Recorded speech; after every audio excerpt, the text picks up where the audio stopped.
देखिए आज जनपद के समस्त मीडिया बंधु से वार्ता करने का उद्देश्य ये था कि एक तो जनपद में जो फर्टिलाइजर की स्थिति है उसके बारे में आप सबको अवगत कराया जा सके, जिससे कि आपके माध्यम से कृषकों तक ये सूचना जाए कि जनपद में आज की डेट में लगभग 4160 MT यूरिया और 3004 MT DAP उपलब्ध है। जनपद के हिसाब से लगभग 1 महीने का स्टॉक हम लोग के पास है।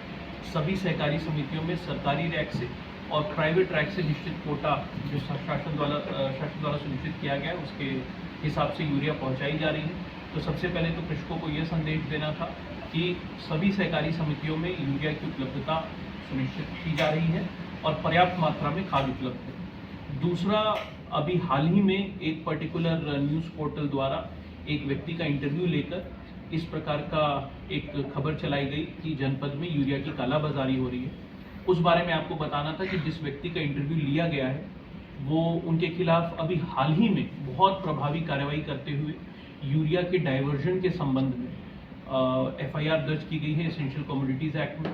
नकली पेस्टिसाइड और इंसेक्टिसाइड बेचने के आरोप में उनके खिलाफ CGM कोर्ट में मुकदमा पंजीकृत कराया गया है। उनके द्वारा लगभग 250 MT यूरिया जनपद के बाहर दिल्ली जैसे शहर में डाइवर्ट किया गया था। जनपद के बाहर बुलंदशहर, बागपत, मुजफ्फरनगर जैसे जनपदों में यूरिया डाइवर्ट किया गया था।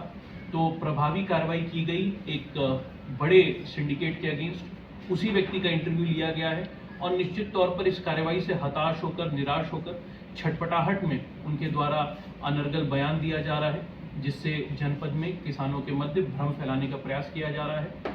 तमाम कृषक दिवस जो इस कार्रवाई के बाद हुए हैं, सभी में व्यक्तिगत तौर पे और किसान संगठनों ने भी प्रशासन द्वारा इस सिंडिकेट के खिलाफ जो कार्रवाई की गई है उसकी खुले कंठ से, मुक्त कंठ से प्रशंसा की गई है।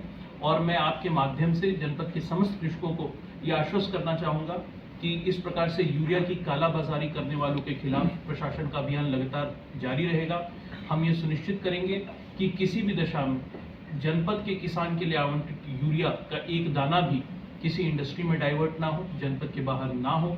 और आपके माध्यम से ऐसे गलत कार्यों में लिप्त आपराधिक, असामाजिक तत्वों को मैं यह भी कहना चाहूँगा कि ये जो कार्रवाई है ये मात्र उनके अंत का प्रारंभ है। कार्रवाई लगातार जारी रहेगी और आपके माध्यम से मैं इस प्रकार की गलत खबर का खंडन भी करता हूँ, जो कि एक आपराधिक तत्व के द्वारा एक व्यक्ति जिसके खिलाफ इसी एक्ट के अंतर्गत मुकदमा दर्ज किया गया है उसके द्वारा इस प्रकार की बयानबाजी की गई है। इस खबर का मैं खंडन भी करता हूँ।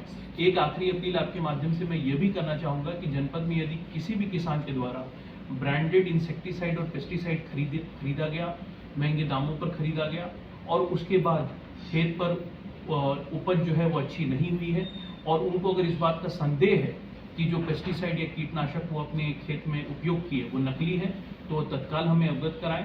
हम इसमें कंपनी और रिटेलर दोनों की जिम्मेदारी सुनिश्चित करेंगे, जिससे कि जनपद में कृषकों को जो ब्रांडेड सामान है, सही सामान है, वही मिले। सर, यूरिया की कालाबाजारी हुई और प्रशासन ने पकड़ा भी उसे, और अब तक जो है जो कालाबाजारी करने वाले लोग हैं उनकी गिरफ्तारी अब तक नहीं हो पाई। देखिए, इसमें मैं आपको पूरी तरह आश्वस्त करना चाहूँगा कि जो पुलिस है और प्रशासन है उसके बीच में पूरी तरह से समन्वय है।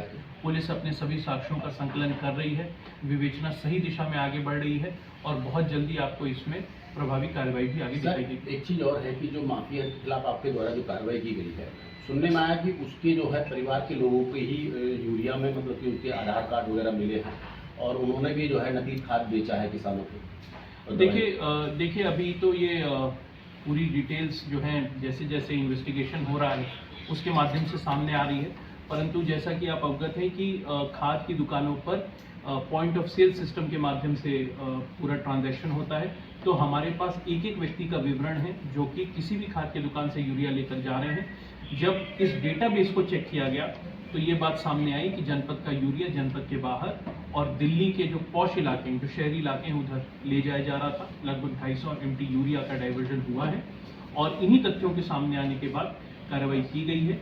इसमें गलत तरीके से यूरिया डाइवर्ट करने वाले लोग और गलत तरीके से यूरिया खरीदने वाले लोग, दोनों के ऊपर कार्रवाई सुनिश्चित की जाएगी। सर, दुर्गा ट्रेडिंग कंपनी का जो माफिया है, इसका कहना है कि अधिकारियों द्वारा बाध्य किया जा रहा था कि इंडस्ट्री को हम लोग बेचें। ये इस पर आपका क्या है? देखिए, जिसके ऊपर कार्रवाई हुई है वो छटपटा रहे हैं और इस प्रकार के अनर्गल बयान दे रहे हैं और किसी भी सिंडिकेट का अगर भंडाफोड़ होता है उसके ऊपर कार्रवाई होती है, तो इस प्रकार की हताशा जो है वो लाजमी है, और जो प्रशासनिक कार्रवाई हुई है वो सफल रही है, इस प्रकार की हताशा उसको भी प्रमाणित करती है। सर, मीडिया स्वतंत्र होती है, उनका काम हर एक पक्ष को रखना होता है, चाहे वो आरोपी था या नहीं था। लेकिन यदि वो इस तरीके के बयान दे रहा है तो उस पर क्या कार्रवाई की जाएगी? क्योंकि एक संस्था हो या कोई भी संस्था हो, वो स्वतंत्र है किसी का भी पक्ष रखने के लिए, वो कहीं ना कहीं जाता है। यदि वो इस तरीके के झूठे आरोप लगा रहा है तो उस पर क्या कार्रवाई आगे की जाएगी, जिससे कि आगे ऐसे आरोप ना लगा सके? देखिए, प्रेस स्वतंत्रता का हम सभी सम्मान करते हैं और मीडिया पूरी तरह से स्वतंत्र है अपनी कवरेज के लिए। जहाँ तक इस व्यक्ति की बात है तो मैंने जैसा कि आपको बताया, इनके खिलाफ ईसी एक्ट में हाल में ही कार्रवाई की गई है। इनके खिलाफ नकली कीटनाशक बेचने के आरोप में सीजेएम कोर्ट में मुकदमा दायर किया गया है। पिछले वर्ष भी कुछ प्लाईवुड फैक्ट्रीज में डाइवर्जन की खबर सामने आई थी, उसमें भी कमेटी की रिपोर्ट आ गई है। उसमें भी इनकी संलिप्तता अगर पाई जाती है तो इनको भी जांच के दायरे में लाया जाएगा, और जो भी गलत कृत्य इन्होंने किए हैं उन सबके खिलाफ कार्रवाई लगातार जारी रहेगी। और चाहे किसी भी प्रकार की बयानबाजी करें, प्रशासन जो है अपनी कानूनी कार्रवाई लगातार करता सर, है। अभी तक सिर्फ ये सामने आया है कि इसने कीटनाशक दवाई भेजी, लेकिन जो उससे पैसा कमाया गया, इसने संपत्ति जो इकट्ठी करी, क्या उसकी जांच कब तक होगी? क्योंकि कहीं ना कहीं उसमें भी संलिप्त हो सकता है कि ज़्यादा संपत्ति इकट्ठी करी गई है। देखिए, आज मैं जो ये ब्रीफिंग कर रहा हूँ वो कृषि विभाग द्वारा की गई कार्रवाई के संबंध में है। मैं आपको इस स्तर पे केवल ये बता सकता हूँ कि अन्य विभाग भी अपनी कार्रवाई जो है उसके विषय में लगातार काम कर रहे हैं। इससे ज़्यादा मेरा भी बताना उचित नहीं है। Thank you.